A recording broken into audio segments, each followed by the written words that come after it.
Weather Service in Mobile has issued a special marine warning for waters from Okaloosa, Walton County line to Pensacola, Florida from 20 to 60 nautical miles until 11:15 a.m. Central Daylight Time. At 10:36 a.m. Central Daylight Time, a strong thunderstorm was located 33 nautical miles south of Okaloosa Deepwater Reef, or 58 nautical miles south of Destin, moving east at 35 knots. Hazard, wind gusts 34 knots or greater and small hail. Source, radar. Impact, small craft could be damaged and briefly higher winds and suddenly higher waves. The strong thunderstorm will remain over mainly open waters.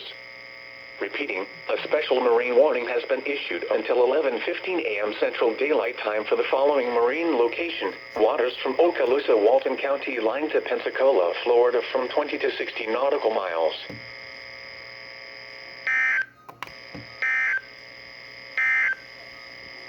There is a high risk of rip